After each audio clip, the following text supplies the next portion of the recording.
یہ سن کر بستی والے دوڑتے ہوئے حضرت لوط کے گھر پہنچے۔ حضرت لوط نے کہا، اے قوم، یہ جو میری قوم کی لڑکیاں ہیں یہ تمہارے لیے جائز اور پاک ہیں، اللہ سے ڈرو اور مجھے میرے مہمانوں کے سامنے رسوا نہ کرو۔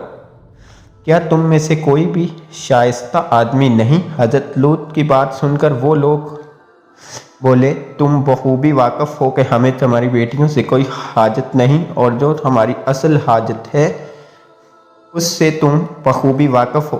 قوم لوط کے اس شرمناک جواب نے اندازہ لگایا جا سکتا ہے کہ وہ فعل بد میں کس حد تک مبتلا ہو چکے تھے۔ جب حضرت لوط علیہ السلام کی قوم ان کے گھر کی طرف دوڑتی ہوئی آئی تو حضرت لوط نے گھر کے دروازے بند کر دیے اور ان نوجوانوں کو ایک کمرے میں چھپا دیا۔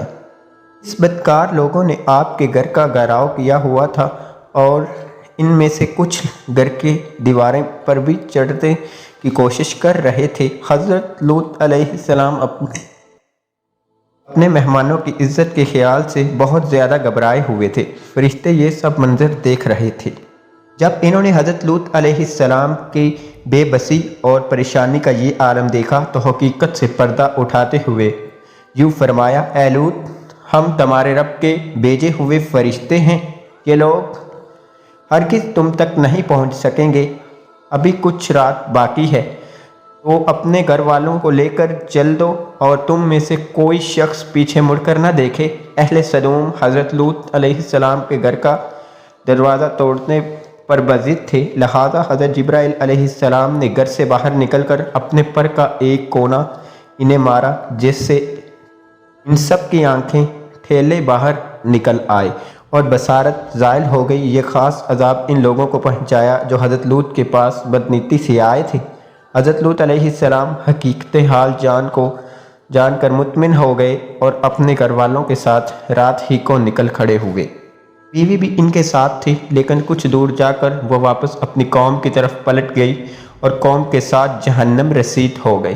صبح کا آغاز ہوا تو اللہ کے حکم سے حضرت جبرائیل نے بستی کو اپنے پر سے اکھاڑ دیا اور پھر اپنے بازو پر رکھ کر آسمان پر چڑھ گئے، یہاں تک کہ آسمان والوں نے بستی کے لیے کتے کے بھونکنے اور مرغوں کے بولنے کی آوازیں سنی۔ پھر اس بستی کو زمین پر دے مارا، جس کے بعد ان پر پتھروں کی بارش ہوئی۔ ہر پتھر پر مرنے والوں کا نام لکھا ہوا تھا۔ جب یہ پتھر ان کو لگتے تو سر پاش ہو جاتا۔ صبح سویرے شروع ہونے والا یہ عذاب اشراق تک پوری بستی کو نیست و نابود کر چکا تھا۔ قوم لوط کی ان خوبصورت بستیوں کو اللہ نے ایک انتہائی بدبودار اور سیاہ جھیل میں تبدیل کر دیا، جس کے پانی سے رہتی دنیا تک کوئی فائدہ نہیں اٹھایا جا سکتا۔ سمندر کے اس خاص حصے میں کوئی جاندار مچھلی، مینڈک وغیرہ زندہ نہیں رہ سکتے، کہ اس لیے اسے ڈیڈ سی یعنی بحیرہ مردار کہا جاتا ہے، جو اسرائیل اور اردن کے درمیان واقع ہے۔ ماہرین آثار نے 10 سالوں کی تحقیق و جستجو کے بعد اس تباہ شدہ شہر کو دریافت کیا۔ تحقیقات سے پتہ چلا تھا کہ اس شہر میں زندگی بالکل ختم ہو چکی ہے۔ اس شہر کے راستے اور کھنڈرات کو دیکھ کر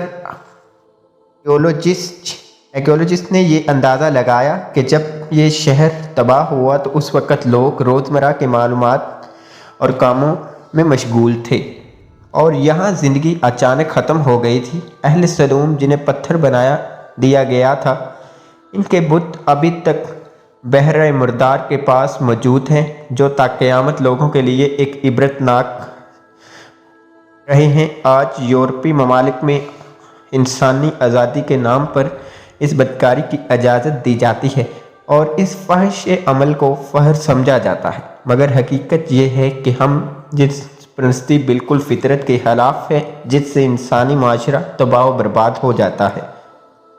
روایتوں کے مطابق ایک مرتبہ حضرت سلیمان علیہ السلام نے شیطان سے پوچھا کہ اللہ کے نزدیک سب سے بدترین عمل کیا ہے؟ ابلیس بولا، جب مرد سے بدافعالی کرے اور عورت سے خواہش پوری کرے۔